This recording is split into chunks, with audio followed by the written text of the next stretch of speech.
Hello everyone, my name is Josh and this is the Skype for Business recap. I am on about take 3 today of trying to get this thing recorded. I've got some construction happening in the background from that direction and that direction. The last time it was a very loud jackhammer, so I kind of had to start over. But let's hope that I can actually get through this. I mean, for once in the last several weeks, it's Friday and I'm recording. And if all things go smoothly, I'll actually have a video uploaded and shared on YouTube, right? Turning over a new leaf after these last several weeks. They've been busy, but trying to get back into a normal working mode and hopefully bring that into the new year here. So yeah, there's that. As you can tell, it's getting a little cooler. I mean, we are in central Texas, so it's not like up north where I'm dealing with piles of snow, but it's getting to the point where, you know, in a screened-in porch like this, I kind of need a jacket during the day. So, yeah, but that's okay. We'll roll with it, and we can still get this stuff done, right? I have a very busy schedule today in terms of things I want to talk about and try to cram into this 15-ish minute time frame. So let's jump over to the Infinity screen and straight into the content. Now, Tom Arbuthnot and Office Servers and Services MVP might feel like he's becoming a very regular part of the show to some of you who are regulars. And that's because I've had his blog on the show for maybe not every single show the last several, but almost every single show. He has been keeping on top of every single announcement and putting out very good, thorough blog posts right away. So, good resource for me. Thanks for putting in all the work, Tom. This time around, he has the Microsoft PSTN calling going into general availability for France. Now, this means Skype for Business online cloud PBX users that wish to use Microsoft as their carrier now have that ability in general availability. Like Tom points out here, both France and Spain were announced to be in preview for PSTN calling at Ignite. And now that France is GA, we're kind of hoping that Spain will follow suit in GA soon here. Looking at the countries where it's available, first we had the United States, all right, and Puerto Rico is there with it. The United Kingdom followed up several months later, and now we've got France joining the list. Pretty soon, hopefully we'll see Spain, and then moving on to what the next countries will be. Tom then goes on to walk us through how to add numbers for users here. As you can see, when we're adding numbers, we have to first choose our country. We're going to choose France. Then we select a city, and there is a very healthy list of cities to choose from. It'll then give us the numbers local to that city, and we can choose our numbers. Just like before PSTN calling for the other countries, same concept here. So that's how we go about doing it. Tom then gives us a couple of PowerShell commandlets that we'll be able to list the countries and then list the cities. So very good blog post. Again, quick, concise, clean, informative. Thank you for putting it out there, Tom. And to all of our viewers and counterparts over in France, congratulations. Have fun kicking the tires on PSTN calling and Skype for Business Online Cloud PBX. All right. Moving along, we had a new blog post here by Peter Huboy. Peter, I hope I got your last name right. I met you at Ignite, and I should have the last name down, but it's just what I do. So anyway, Peter wrote up a very good post on Polycom's community site here about the brand new Polycom VVX phone UC software 5.5.1. Okay, there were several updates that come with this, so we're going to step through a few of these as Peter has them outlined. The first and foremost being a new Skype for Business UI. We can see the difference here. Old UI on the right, the brand new Skype for Business feel on the left. This is important. Microsoft has been pushing this narrative, and Polycom has been very good about keeping up with it. Microsoft really wants to get a consistent user interface experience across all clients. Mobile clients, Mac, Windows, even third-party products like Polycom phones and devices. They really want to do this, especially in the new Skype room systems. That is a consistent experience across the Polycom, Logitech, and Crestron devices. So very cool stuff here. That's the first update that we see in here is this updated user interface. Easier sign-in. This is super cool. You go to your sign-in settings, and on the right-hand side, you have this online option.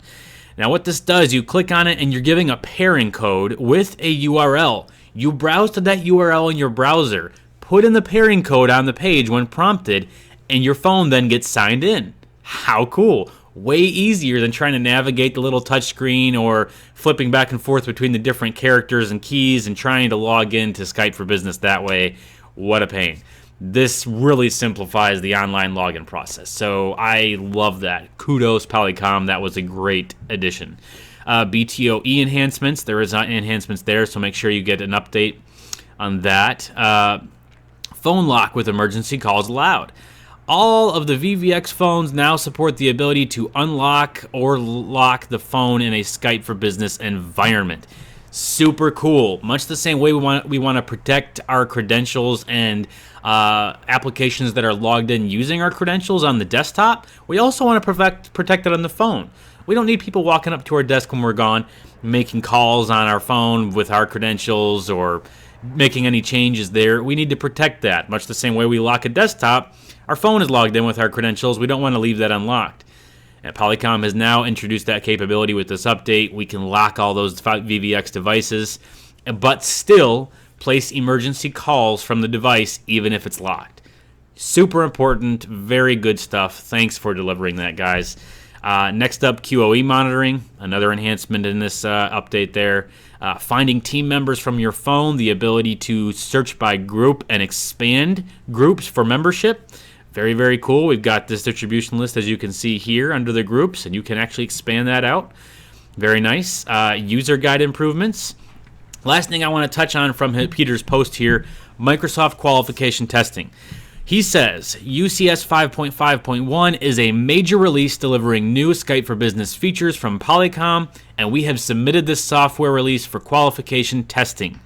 And then he's saying as of the date of this blog publication, the software is still being tested. They will provide us updates as progress is made on that testing. So the takeaway there is start playing with this, start testing it with admins and power users. Do not deploy it across the board if you are concerned about all of those devices being running firmware or that is software that is qualified by Skype for Business. So grain of salt that you need to take when considering updating here. All right, but that should be forthcoming pending approval. So good stuff. Next up, Skype for Business Link Certificate Checker Tool, a brand new PowerShell script put together by James Cusson, another Office Servers and Services MVP. He has put this out there for free to download on the TechNet Gallery. He put this out there yesterday. Got a few downloads already. He could use some more ratings. So if you have downloaded this and have already started testing it and using it, please rate it. Let him know what you think. Give him feedback. Feedback is super important. And he put together a very good little set of features for us, as well as a description of what this is and how to use it. A good screenshot of the GUI that gets launched when you run the PowerShell commandlet. The things I really wanted to point out about this, because there are tools out there that you can go and remotely check a certificate or a number of different things you can do with it. This is a good tool for us, particularly in the Skype for Business world when it comes to testing and troubleshooting, because of this little section up here, in my opinion. The ability to click either this Federation SRV, SIP SRV, or SIP internal SRV record boxes, put in the SIP domain. Don't even have to type out the whole SRV record. Just put in the SIP domain with the box checked. This will go out and do a DNS lookup against that SRV record, figure out what it is, and then from that point, do a lookup of the certificate that's associated and give you all the details about it. It gives you all the SSL details you need. It'll give you the chain information you might need to make sure it's that there is a root chain in place and all that good stuff. Very cool, solid tool. If you'd like to see it do other things, or you just want to give feedback or let him know your thoughts, please do that here. Thank you, James, for creating this and putting it out there for us. Gotta love all these little tools that make our lives easier as people that are deploying for our customers, especially testing and troubleshooting. All right. Moving along, there were a couple different trainings that I wanted to put out there that help in the Skype operations framework world. First thing we've got is, and both of these were highlighted by Thomas Binder under the Skype operations framework and Skype Academy section of the Microsoft Tech community. This first one is Cloud PBX Auto Attendant Readiness Training. It is now available. As he points out, Auto Attendant is still in preview. Important thing to know. But this training has just been published, recorded by Cornel Bullens, Senior Customer Engineering Architect on the Microsoft Customer Experience and Deployment team. He talks a little bit about what Auto Attendant is, gives you a link to sign up for it at the skypepreview.com, gives you the training recording link here, notes that the PowerPoint deck is attached, and here it is down here. Also gives you the tentative release dates from Jamie Stark's community post down here. And looking for more technical training, please visit Skype Academy. Lots of good links, very good, quick information about this training. While it's in preview is the best time to get trained on it, right? Because once it gets GA, you already know all there is to know about setting this up and talking about it intelligently with your customers. So very good training to know about there. Next training we'll point out from Thomas is the meeting migration service. We talked about this a couple episodes ago in relation to the regionally hosted meetings as well as regionally hosted users. Very big announcement that came out. Very cool enhancement to the Office 365 environment as far as making sure tenants are dispersed across various regions, cutting out latency, just streamlining operations and meeting joins, all that stuff. So excited about regionally hosted meetings.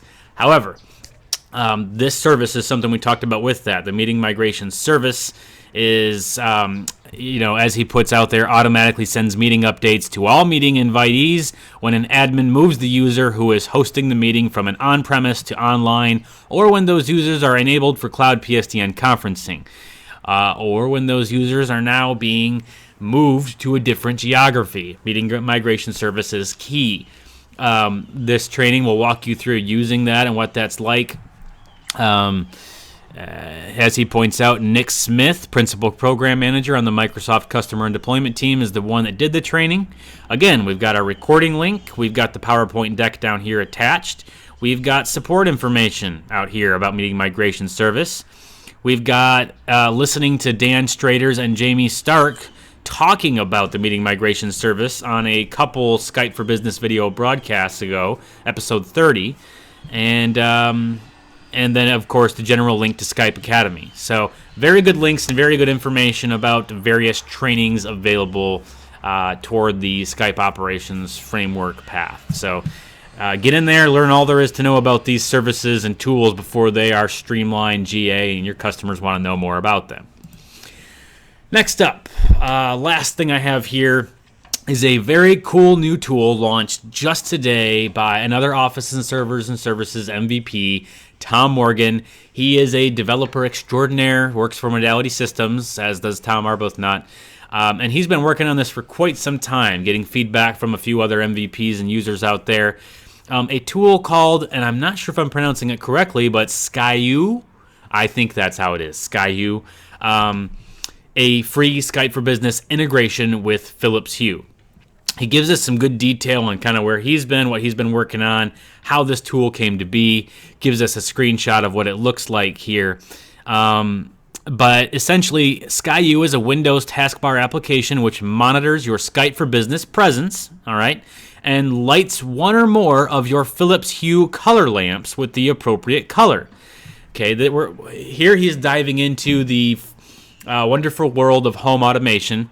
This Philips Hue these lights report into a central hub where they can be controlled. So you can control, your various lights around the house from this hub. This Skype for Business integration, now this tool talks to that hub and will update lights and colors and all that based on your presence. So we kind of have a blink light concept going here, except you're not restricted to a USB only blink light device. We're now talking to multiple lights around the house via this hub in home automation. Very, very cool stuff. This is really neat.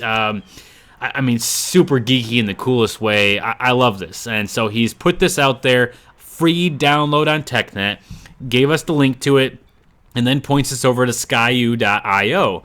If we take a look at his website here, this is a beautiful looking site, by the way, Tom. Very good job on it. Gives us a link right up top to the free download, a donate button here because he's put a lot of work into this. And if we click down, he talks about what it is, that it works with Skype for Business, connects to the Philips Hue hub, displays your presence, and then some coming soon items. Contacts. Choose your favorite contacts and have each light display their presence. Incoming IMs, incoming calls. This is all stuff he's working on. Very, very cool stuff. So, again, bulb compatibility and donation section. He's put a lot of work into this. Feel free to put a donation out there if you end up using this tool and find it helpful. Tom, great job on this. Looking forward to seeing more enhancements as they come. And looking forward to hopefully seeing some pictures of this stuff in action, or maybe even, dare we say, a brief video on it. I'd love to see that. So, guys, if you like this or interested, check out his site and give him feedback. This, again, is a very, very cool new tool that he's put out there. Let me jump out of my Infinity screen and back over to this. That's all I've got for today. A lot of information. I felt like I was talking 100 miles a minute, but I wanted to cram it all in. Now I have some things I need to get back to. Busy workday as well, wrapping up a Friday here. And yeah, so thank you guys for tuning in. I hope you will tune in next week. And if you enjoyed the show today, please share, retweet, put it out there in any kind of way that you deem is appropriate for the content. So I thank you guys for watching as usual. You guys have a great and safe weekend. We'll see you back here next Friday. Adios.